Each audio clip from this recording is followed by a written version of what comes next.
হুম, খেতে বেশি কিছু বানাও।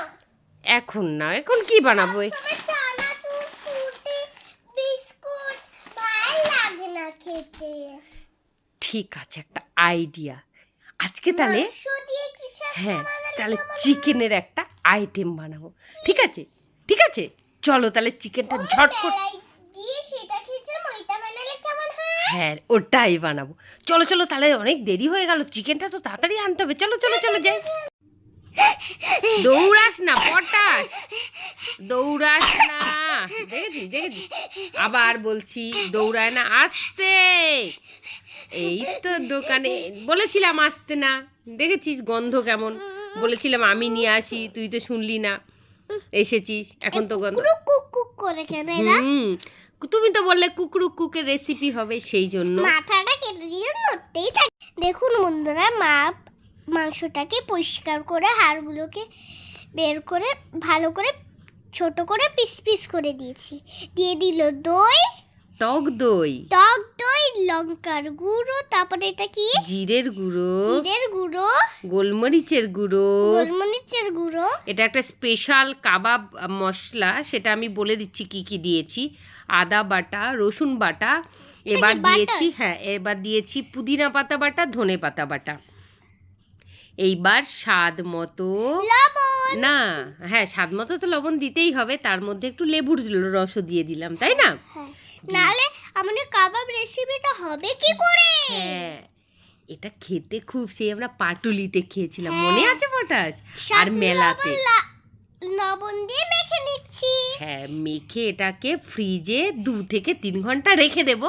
ফ্রিজে ঠান্ডা হতে রেখে দেবো 2 ঘন্টা। তারপরে স্টিকগুলো বাজার থেকে এনেছিলাম, ওর মধ্যে ঢুকিয়ে দেবো।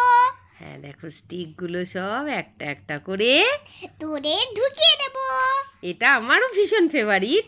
এটা অ্যাকচুয়াল হচ্ছে কাবাব, ধনিয়া কাবাব। ধনিয়া কাবাব। এটা দেখো সুন্দর করে শিকগুলোতে ঢুকিয়ে নিয়েছি। এবার একটু বাটারটা গরম করে এর উপর দিয়ে একটু বাটার ছিটিয়ে দেবো। ছিটিয়ে দিয়ে একটা ব্রাশ থাকলে ভালো হতো, তাই না পটাশ? ব্রাশটা আমাদের আনা হলো। রেখে দেবো এর মধ্যে একটা একটা এবার হ্যাঁ, এবার বাটার বাটারটা গুলো দিয়ে দিচ্ছি, হ্যাঁ। যাতে একটু টেস্টটা বেশি হয়, নাহলে হ্যাঁ। ভালো লাগে। এবার দেখো এটা একদম লো ফ্লেমে করতে হবে।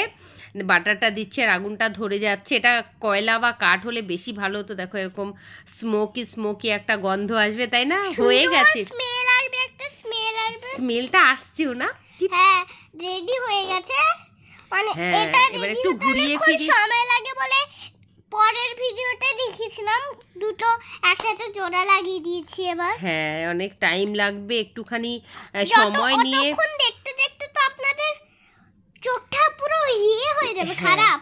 দেখো অলরেডি রেডি হয়ে গেছে। এবার এগুলো আমরা হ্যাঁ, এবার একটা চাটনিও তো বানাতে হবে না? হ্যাঁ। চাটনিটা খেতে ওর সাথে হেভি মজার লাগে। চাটনিটাও চাটনিটাও আমরা বাড়িতেই বানিয়েছি। বাড়িতে বানিয়ে নেব। এবার চাটনিটার রেসিপি একবার বলবে তো পটাশ?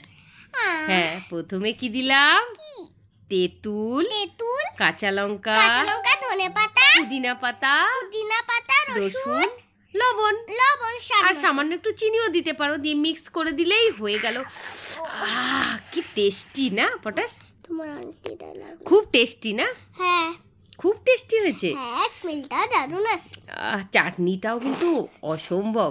চাটে না, সবাই খাবো আমরা। আমরা স্মেল শুকছি। স্মেলটা এত সুন্দর হয়েছে যে পটাশ শুকছে। তোমরাও একবার বাড়িতে ঝটপট বানিয়ে ফেলো, অসাধারণ লাগবে।